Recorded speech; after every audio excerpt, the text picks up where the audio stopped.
गरम। हाँ French fries बन रही है। इसमें रोटी रखने का है, लेकिन पता नहीं क्या है। रोटी थोड़ी देर बाद चौपाटी बननी इसमें है। रोटी रखने की जगह है, लेकिन कुछ नहीं है। ये है गुड़, गुड़ है ये गुड़। खाने के बाद खाने का। ये पटाखे, बताते आने वाले पटाखे। ये तैयार हो रहे हैं। ये चमेथा, चमचा है। ये मसाले, ये रोटी गड़ने के बाद सेकने का।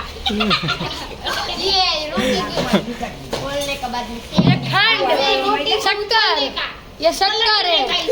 इसे पलट वापस से जाएगा।